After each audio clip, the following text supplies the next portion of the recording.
रोज किसी ना किसी स्कूल की बढ़ी हुई फीस की खबर आती है, रोज किसी ना किसी स्कूल के बाहर माता पिता के धरने प्रदर्शन की फीस आती है।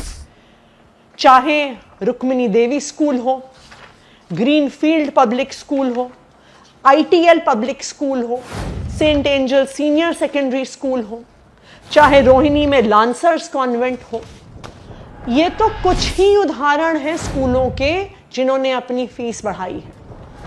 रोज सोशल मीडिया पे लोग हमें टैग कर रहे हैं, ईमेल लिख रहे हैं, फोन कर रहे हैं। कभी बिरला विद्या निकेतन में पढ़ने बच्चों के माता पिता कॉल कर रहे हैं, कभी इंद्रप्रस्थ वर्ल्ड स्कूल में पढ़ने वाले बच्चों के माता पिता कॉल कर रहे हैं, कभी DPS में पढ़ने वाले बच्चों के माता पिता हमें कॉल कर रहे हैं और हमें कह रहे हैं कि आप किसी तरह से इस फीस को रुकवाइए।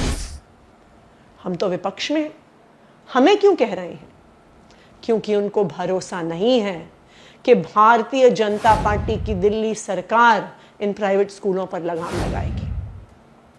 आज मैं दिल्ली की मुख्यमंत्री रेखा गुप्ता जी को कहना चाहती हूं कि दिल्ली में हर जगह हाहाकार मची हुई है और अगर भारतीय जनता पार्टी की इन प्राइवेट स्कूलों से साठगांठ नहीं है तो आप आज ही आदेश पारित कीजिए कि ये बढ़ी हुई फीस माता पिता को नहीं देनी है और आज से ही इस फीस पर रोक लगाई जाए।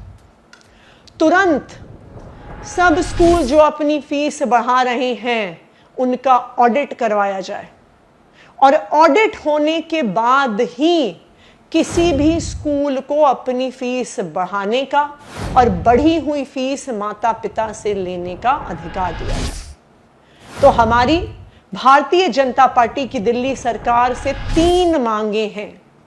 पहली, बढ़ी हुई फीस पर तुरंत प्रभाव से रोक लगाई जाए कि स्कूल माता पिता पर दबाव ना डाल सके बढ़ी हुई फीस बढ़ाने का।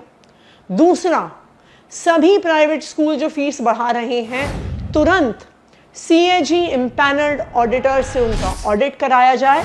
और तीसरा, इस ऑडिट के बाद ही किसी भी स्कूल को बढ़ी हुई फीस लेने का अधिकार होना चाहिए।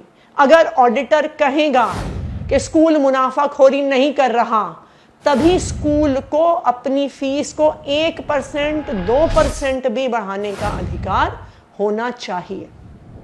हमारी भारतीय जनता पार्टी की सरकार से ये मांग है और मेरा ये दिल्ली की मुख्यमंत्री रेखा गुप्ता जी को ये चैलेंज है कि अगर आपकी इन प्राइवेट स्कूलों से साठगांठ नहीं है तो आज ही तुरंत प्रभाव से इस बढ़ी हुई फीस को रोकने का आदेश निकाला जाए।